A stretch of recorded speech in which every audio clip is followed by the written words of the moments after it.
Good evening, everyone. Welcome to Senior Voices in the Valley here at Hop and Barrel.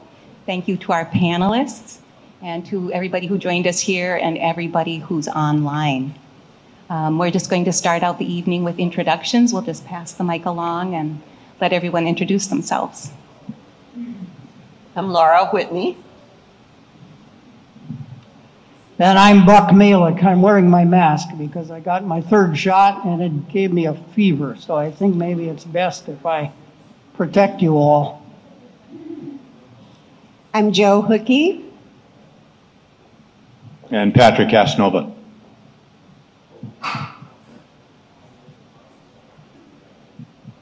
First question. In our country, pop culture sends the message that aging is something to dread physically, emotionally, and mentally. Give us the flip side. What are the most rewarding aspects of getting older? You're still here.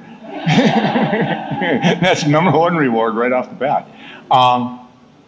Maybe a little bit wiser you in terms of the way you look at things and just not trying to push as much as just let it flow as it goes.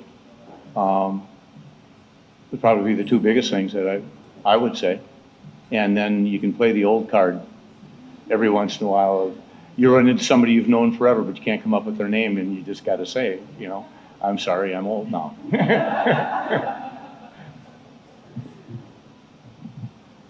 You have time. You have time to focus on other priorities, time to try new hobbies, and do things that you've always wanted to do but you couldn't do before. You can volunteer, help your family, take care of your grandchildren, and have fun with them. And one of the main things for me is you don't worry about what other people think.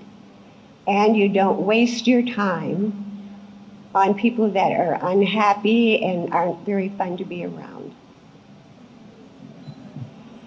Well, don't leave, please. I think that there are more choices as one gets older, and I appreciate having enough sleep. During most of my working years, I was always sleep deprived. I should point out that not everybody, as they grow older, has diminished faculties. I mean, I'm a very lucky guy. I'm still healthy, and so those of us who still have our health are fortunate about it. I think your expectations change. There's not so much expected of you. You've given up the big onerous tasks of raising children and all the heavy lifting that life has to offer when you're middle-aged, and you seem to like yourself a little bit better because there's not all of the things to worry about.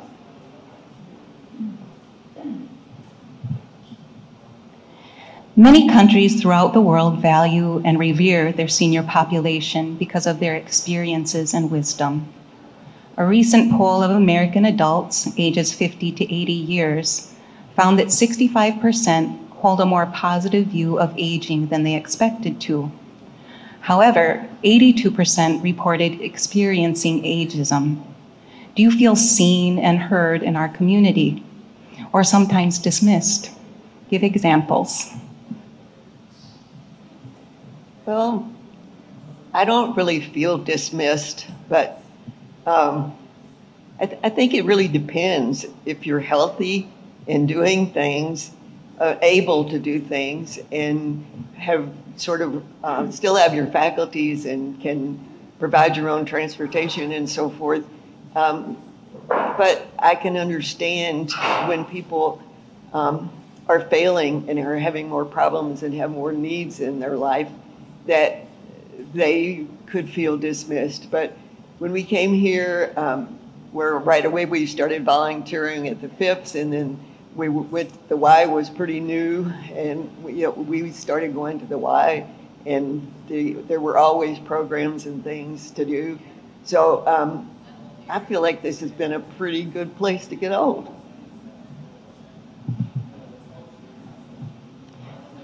I don't experience ageism on a regular basis now. I think I did maybe when I was in my 50s or 60s. When I left the corporate legal world, I hung out my own shingle, in part because of that. I didn't have to convince some HR department that they ought to take me. You know, people would simply want their legal problems solved, and that was great. In terms of examples, store clerks treat me with respect. I'm happy about that. Yeah, that's great. I hear some people complain, but I don't see it myself. One of the best things is to go to a Native American reservation and move around and see the way they treat elders. They are an example to us all, even to whites, you know. Since I've moved to Hudson, I've had a couple experiences where in the meetings, my ideas haven't been really appreciated or sometimes quite ignored, and I've felt dismissed. But in other cases, I've felt very appreciated. And so it's kind of a mixed bag for me. Yep. Personally, I haven't experienced any ageism in that respect. I'm still active in just about everything I did 10 years ago. I'm still doing to one extent today. I'm still doing shows around the country, and I'm still working in my studio, but not as much as I used to. I think our culture has changed, so we no longer have multiple generations living in the same community or in the same area to have that connection that the cultures that you speak of have, and that one fosters and grows the other. That unless you move to live where your grandchildren and your children are, they have left the community in which you grew up, and those strings get broken in that respect. That's at least my take on it.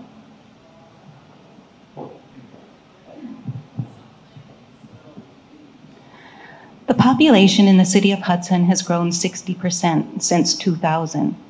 It's certainly evident in the new housing developments and retail on the hilltop. We're becoming more diverse as well. What challenges have you seen emerge over the years in the valley as we've changed, and how is our community handling these changes? Wow.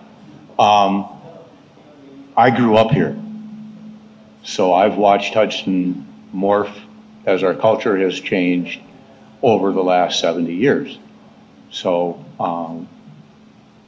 where do you want to start? You know, the only businesses that used to be open on Sunday was the gas station and the pharmacy.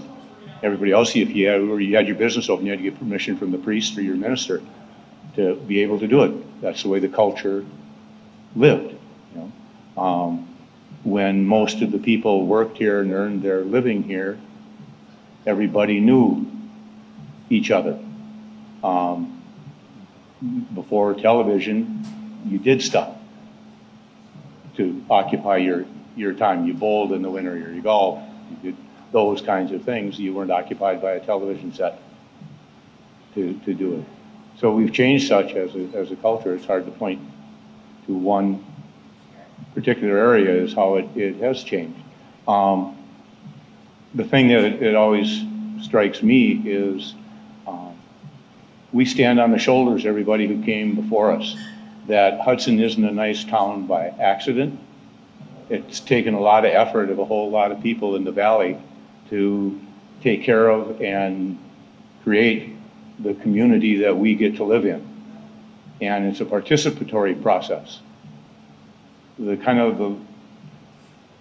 talent of the people who live around here that get channeled through volunteer organizations and clubs and sports and Rotary and things like that have really contributed greatly to the community that we get to live in.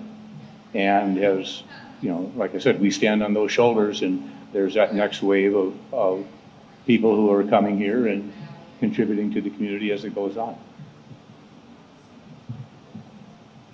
I haven't lived in Hudson very long, so I don't feel qualified to talk about that one, so I'm going to pass it on.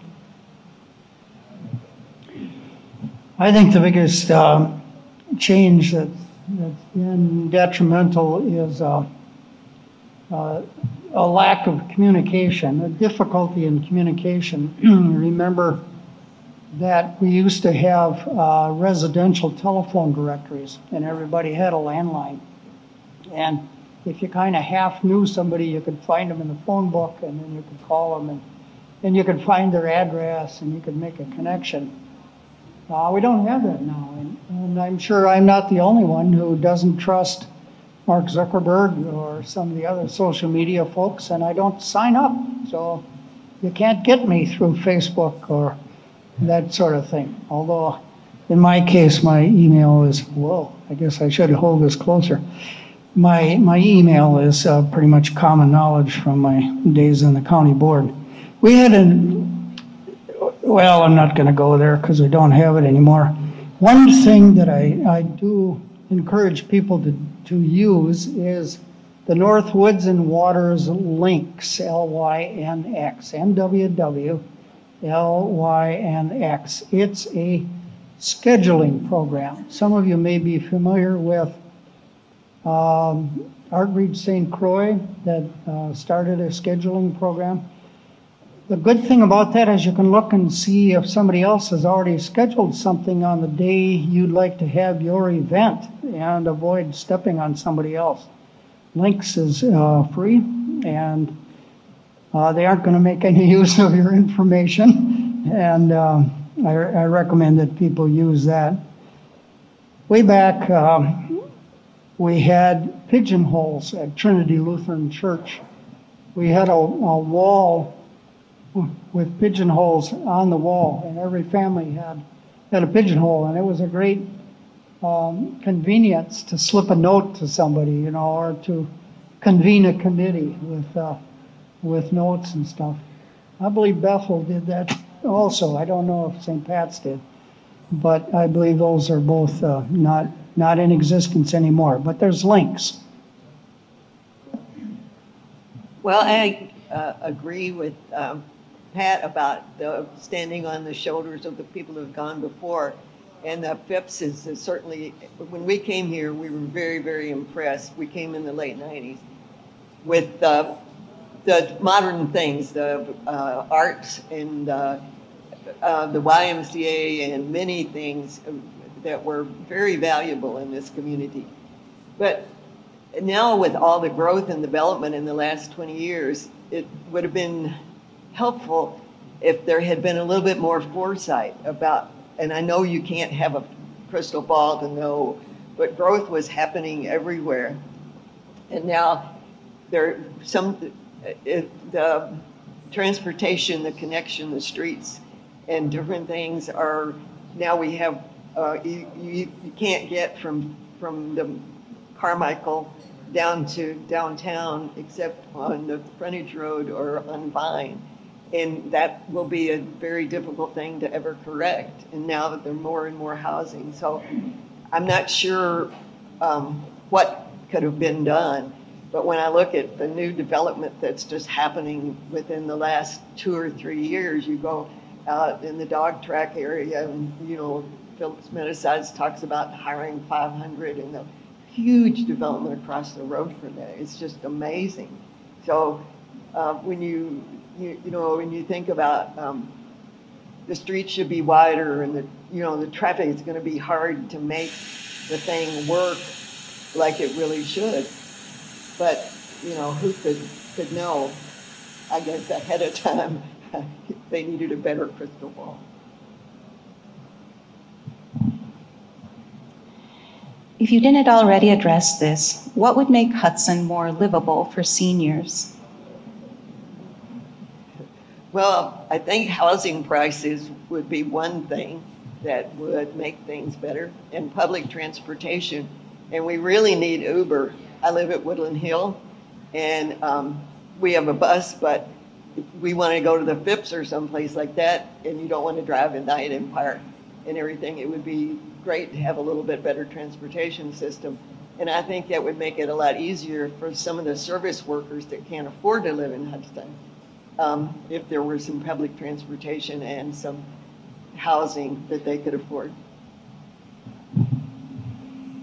I agree with that, Laura. I was going to say that I'm pretty sure we ought to have subsidized transportation, minibuses, buses, and commuter rail to the cities. I'm all for the private model, of course, but I hear all sorts of complaints from people who'd like to get an Uber or a Lyft ride, and it's just not reliable. Whereas when you have things that are publicly subsidized, you have elected officials who have to respond, who are accountable, And I think we're at the stage where we need that. And the other thing, and this is pretty straightforward, but friends who have handicap parking tell me that they see lots of vehicles without a handicap parking device hanging on their mirror parked in the handicap parking. So I think the police need to get around and issue some tickets for a while. Seems like one of the needs is housing, affordable housing.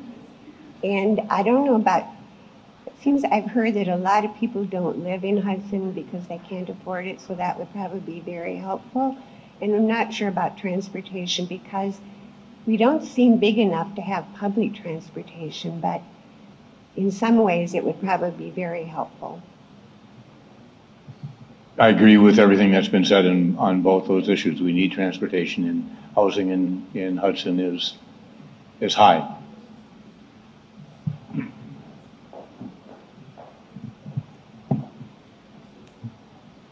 You've lived a long time through wars, climate disasters, political upheavals, and astounding technological and scientific advances. Many people think we're more polarized than we've ever been in recent history, and they include Vietnam in that assessment. How do you feel about the well-being of our country at this point in history? Wow. We get what we deserved. We dumbed down our culture. Buck and I were having a conversation earlier about having grown up in the 60s and 70s, and especially around here, science ruled. We didn't dumb down science. We weren't politically correct, but we tried to do your best. And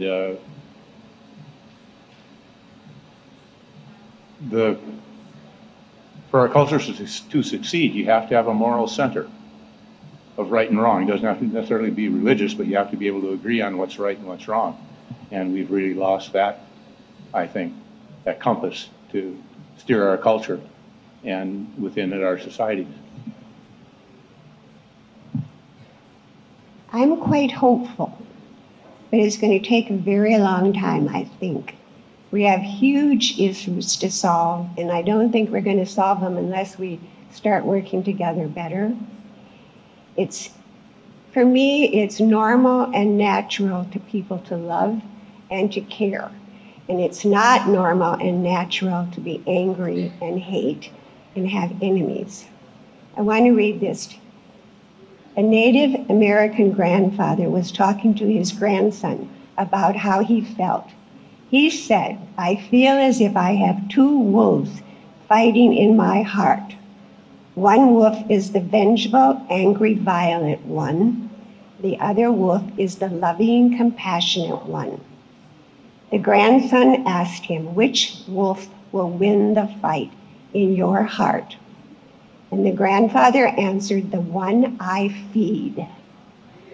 We know all these instances where they have rallies with hate speech, and there are all these media things with hate speech. And for me, it's what feeds this anger and frustration. And there are so many people in the world that are doing really good things, and they're quietly supporting each other, and they're helping immigrants. And for me, that's what we have to feed, is the compassionate, kind sign. and all of us do good as we can. Thanks, Joe. I tend towards pessimism, but I commend to you two books. Both are classics. One is called Bowling Alone, and it has sequels that were done by the same scientists in later years with more data. Bowling Alone. And the other is The Man in the Gray Flannel Suit.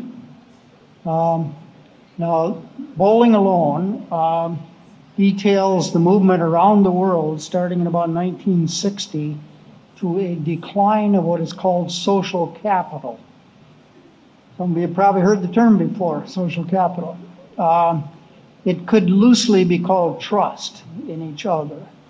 It's not a complete equivalent, but it could be. And all over the civilized world, about 1960, social capital hit a peak. People stopped voting as much. People stopped being active in Boy Scouts, in clubs, eating clubs, book clubs, all kinds of stuff that people backed away from gradually. And that's I think an important thing. It's not clear why that happened. There are probably several reasons for it. And The Man in the Gray Flannel Suit talks about being other-directed and being inner-directed. Another way to think about that is Keeping Up with the Joneses. That's being other-directed, I think Hudson has, as long as we've been here since '79, a lot of keeping up with the Joneses type behavior, and it's nothing to be proud of, in my opinion. Well, I tend to be more optimistic, maybe. And I think that the situation we're in right now in this country is problematic. And the climate issues and the divisiveness and the racial issues and the things we really need to come to terms with. But maybe we are coming to terms. And, over the years we've had issues, and somehow we get through it and we go on and we move on, and change happens, and we're in the midst of great change right now. And if we I don't know the answer to all the problems, but I'm going to check out before too long, and somebody else will have to work it out.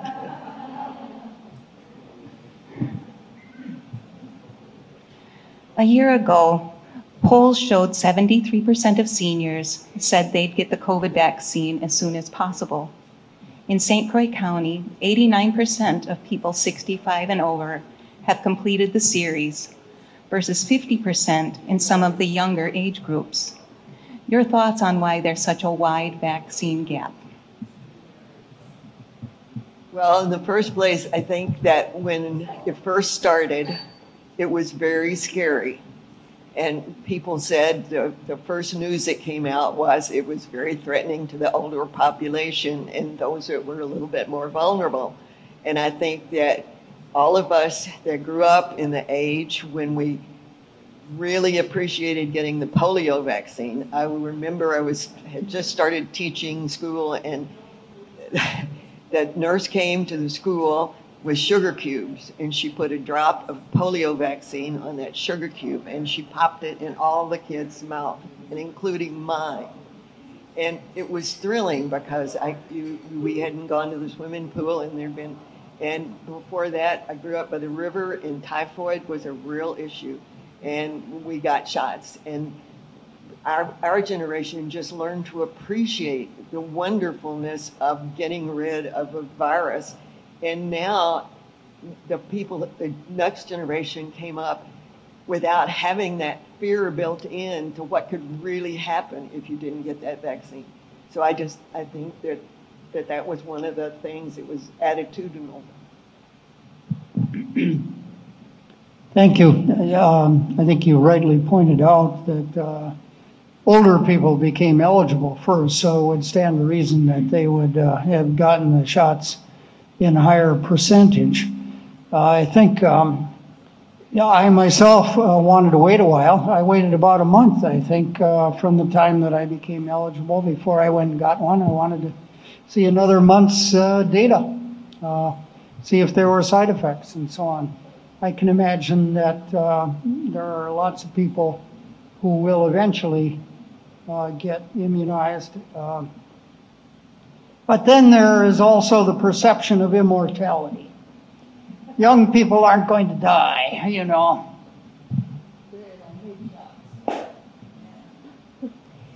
I thought about this a lot, and I can't think for young people. So I'm not sure what their thoughts about it are, but we grew up trusting our news people and trusting the institutions. You know, we didn't have very many of them, and for instance, Walter Cronkite, everybody just, you know, what he said was true. And you didn't doubt it, and we just had faith in our institutions. But now the young people, they have all these choices they have to pick from. They don't really know who's telling them the truth or who isn't. Plus, we have all these conspiracy theories, et cetera, that going on.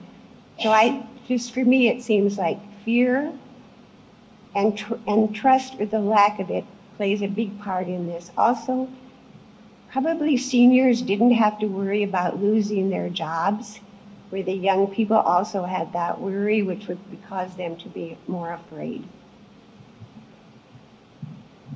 I really don't have anything to add other than what has been said to this point. It's pretty much covered it all.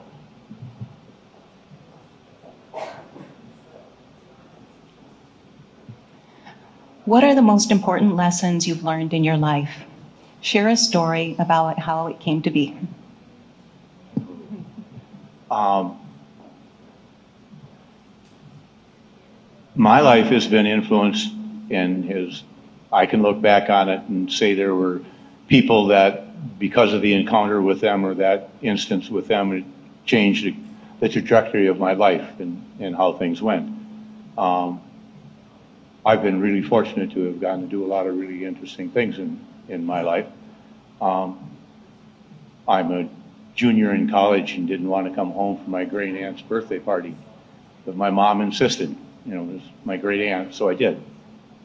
At that, I meet a friend of the family's that I had never met before, who tells me about a scholarship to the University of Oslo that I might qualify for, which I ended up getting to go to the University of Oslo, all because I didn't want to go to my great aunt's birthday party. You know, we can all point at things in our lives that those serendipitous events changed how we went. I've got professors and teachers who did the same thing, that their curiosity that they invoked in me to pursue something in the sciences or in the arts in school, those people have changed my outlook at things. It had a profound change on me. So I think real fortunate in that respect. When my job was phased out, I applied for the Peace Corps. And I was accepted after very rigorous, you have to just answer so many questions and write essays and what are you afraid of and what will you do, you know, if you're in another country and blah, blah, blah. So I was accepted and I was sent to Uganda, which is an African country quite near the equator, so it's quite warm.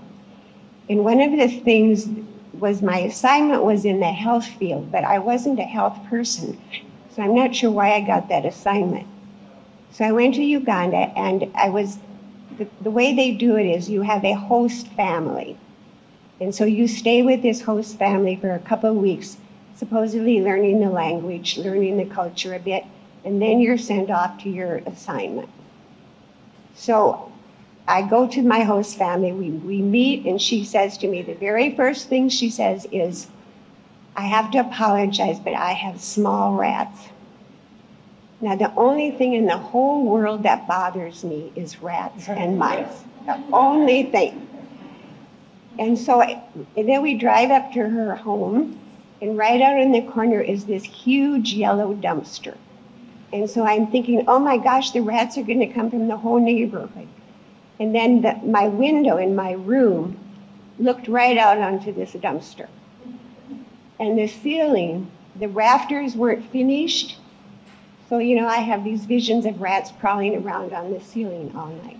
So you have a mosquito nettings, because the mosquitoes are a problem, and they don't have screens.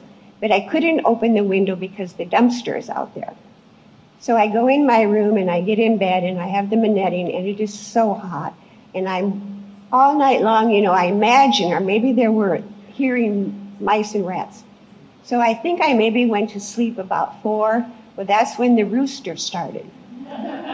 And so the rooster is right outside my door. So for 1 week, this was kind of my nightly schedule.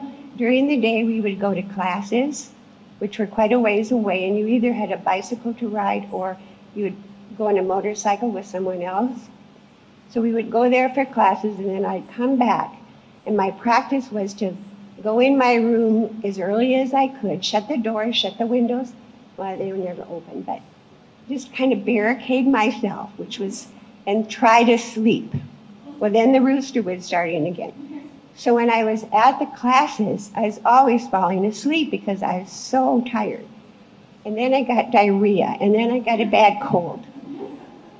And so then it was time to, at the end of the week, they were going to make our assignments, and I thought, all I'm going to be doing is trying to survive.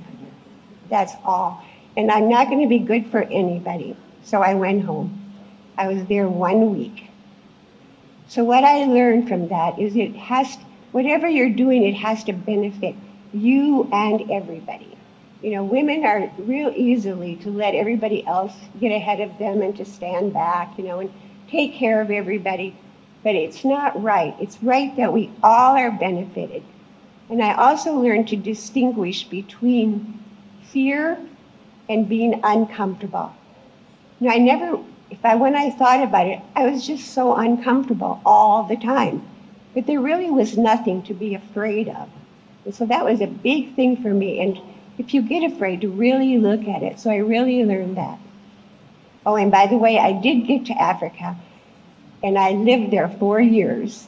And I had a nice home and a volunteer job, which was really great. Well, that's great. You got back on the horse and rode, huh? I think the lesson is encapsulated in the Boy Scout motto about leaving your campsite better than you found it.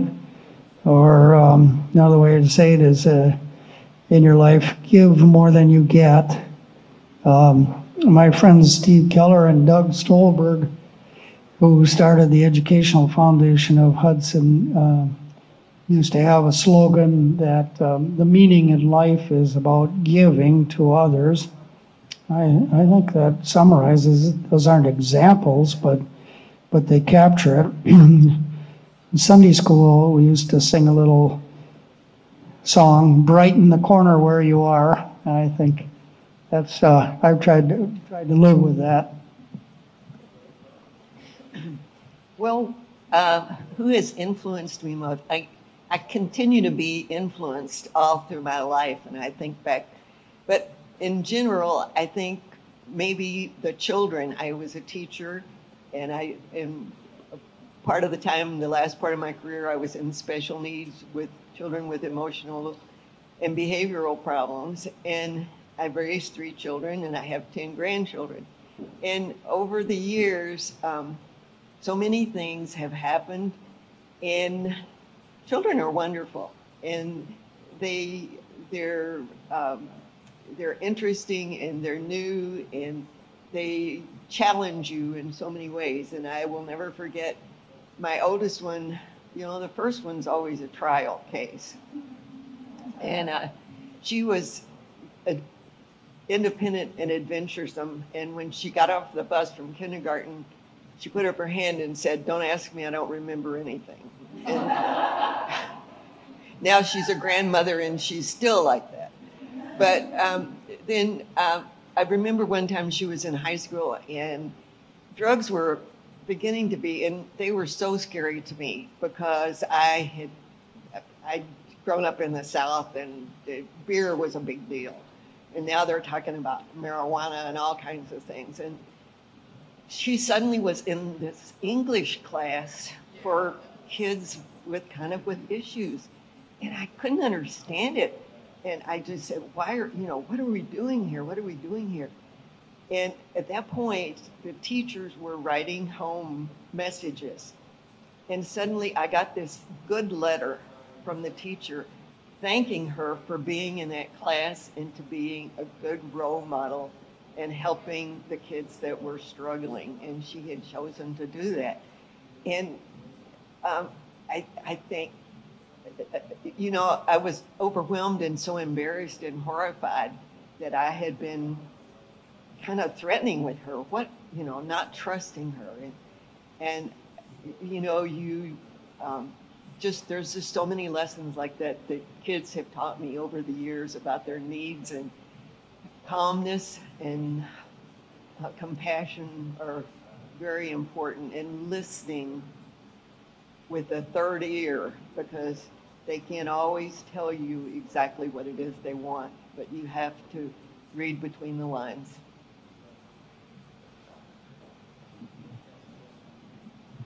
Aside from parents, who has influenced you the most in your life? Children. That's a good one. I've been married twice, and each of those women has had a profound effect on me. When I was a little boy in church, there was a woman named Helen Rothrock.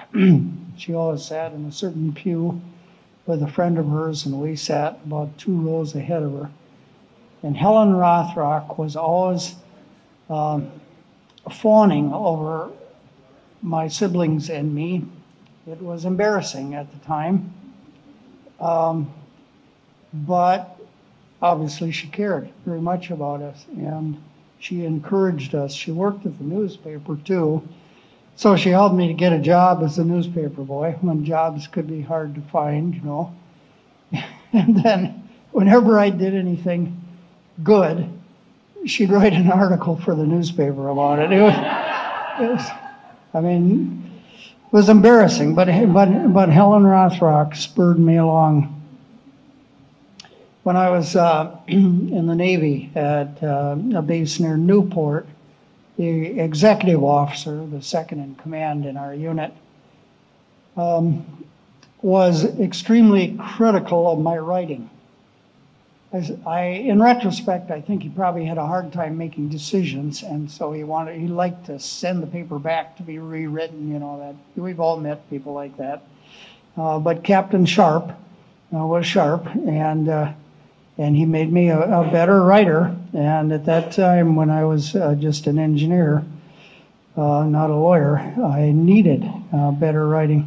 And then there's a local fellow, John Thomas. Some of you know him. He lives here in Hudson, and he was my boss when we both worked for the legal department of a company for, I think, 14 years. We overlapped, and John was just incredibly can-do, as we said in the Seabees, can-do. There's got to be a way. Find a way. We'll do it. And we did. We were very innovative. John Thomas had a lot of impact on my life. When I was a young single parent, I had 2 older women, wise older women, who gave me lots of guidance and love and support, and I really needed it. I'd have to say, off the top, it'd be my wife. Linda and I have been together for 47 years now, so that someone can tolerate me that long, I'm a permanent reminder of a momentary lapse in judgment on her part. The other would have had to have been my grandfather. As a kid, that summer between 8th grade and 9th grade, when everybody starts asking you what you want to do when you grow up, I'm fishing with him, and we're having that conversation. And I said, Grandpa, what do I tell him? What do I say? I don't know what I want to be. I don't even know if I've seen it yet. And he said, just tell me you want to be happy. He said, start watching. He said, you'll see all different kinds of jobs. And he used accounting as one. Some people hate to do numbers and hate to do bookwork, and they can't stand to do that kind of stuff, and they put it off forever. And then there's other people who that's what they love to do. So look at who's happy at what they do and use that as a judge. And that kind of led me down the path I went down.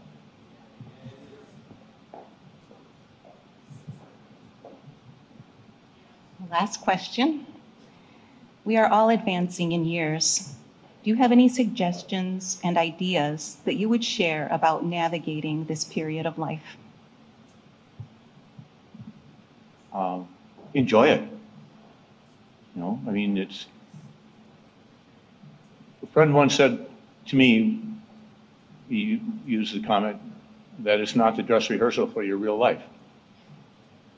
And at this point in time, it's been mentioned by all of us that you have more free time, you have the ability to do things. Do them. I know too many friends who said they were going to fish more or ride their motorcycle more or do whatever more of as soon as they retired. And then after they retired, they hated their lives because they didn't do anything. And I think if there's a secret to it, is just keep doing stuff. Doing what you enjoy doing and connecting with other people. And, you know, go for it.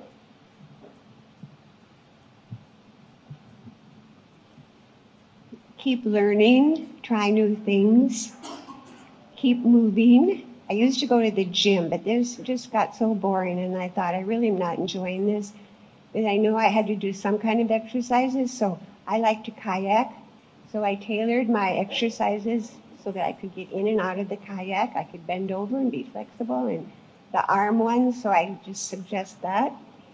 Challenge yourself. I can play games. I make sure I can remember all my passwords, and I have lots of them. Then I make them so that they're rememberable. Or play solitaire, or all kinds of computer games. Keep yourself active mentally. And my suggestion is don't listen to the drug ads on television. All they're doing is selling sickness to make money. And don't let fear take over. If you're afraid of something, look at it. Like the other day, my computer did a really weird thing, and it went to something and it said it's gathering information. I thought, oh no, it was hacked, and now who's getting my information? And so I was all worried about it. Then it happened again a couple of weeks later, but that time I quickly looked at the code that it said. Then I went on Google and looked up that code, and sure enough, it was my Windows operating system, but it told me why there was this issue and how to fix it. So if you're afraid, deal with it. Don't let it grow on your thought. And focus on beauty and kindness, and be creative. Do poetry or art, painting or something that nourishes your soul. So good for you. The other day I saw a quote. It said, treat people kindly and the labor market will improve.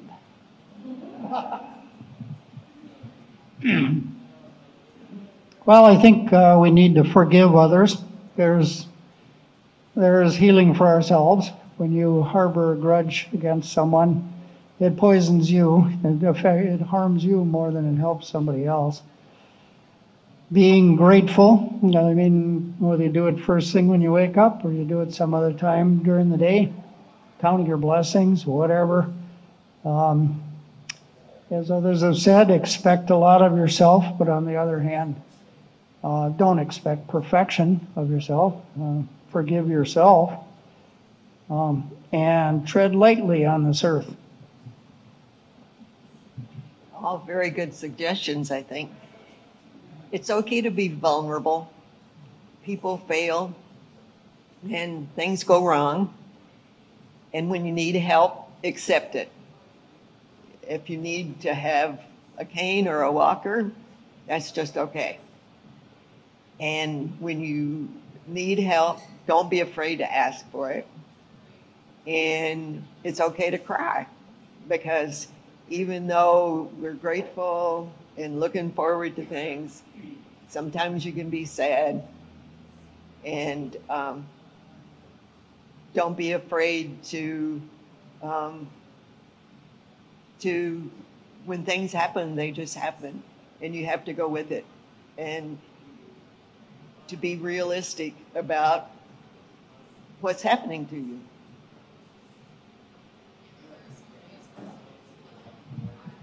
Thank you. We'd like to open things up to questions, discussion. Does anybody have anything they would like to ask?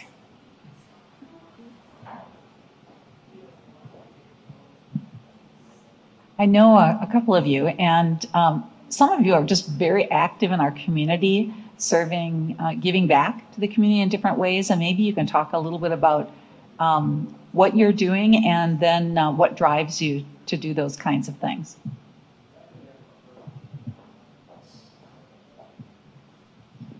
The role models of the people that I grew up with in the community that I grew up with.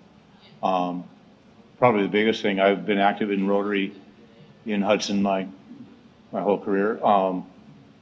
There's not a thing in this town, from the YMCA to the FIPS to you name it, the hospital, all that isn't a result of those people in those organizations making the effort to bring it about. You know, St. Paul said we were too small to have a YMCA in Hudson. It would never work. And a few people we knew said, nah, and 3 months later they had the funding, and we have one of the best Ys in the whole district. That kind of talent is in this community.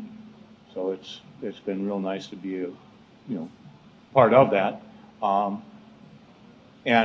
my wife and I raised our 3 sons in this town. Because it was such a good community and a place to raise kids. The community really does care about the quality of the environment for the children who live here. And it shows up in the schools with things like the FIPS. There's, the river. There's so much for a kid to do around here, and so many people who extend the hand to help it along, that it's been great. Well, I'm not real active in this community, but when I see something where I could use my skills or the talents that I have, then I like to participate, because we go through this whole life building all of this up, so we have to have a place to use it.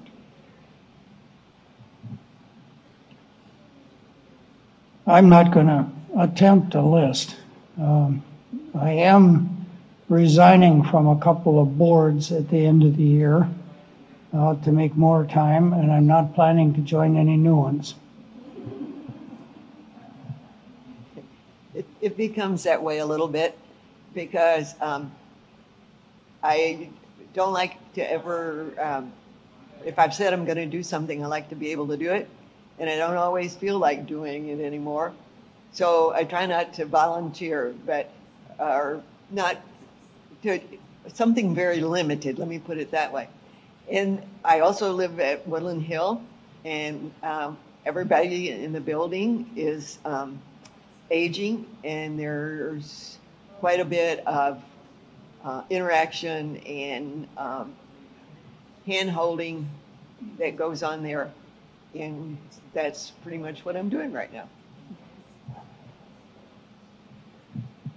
Anyone else? Any more questions? Well, thank you. Oh, yeah, absolutely. A friend sent me this. It's a survey done by the New England Journal of Medicine of people in the U.S. It's about aging. So the most productive average age is between 60 and 70. The second most productive is 70 to 80. And the third is 50 to 60. Isn't that interesting? So we're all right there being really productive.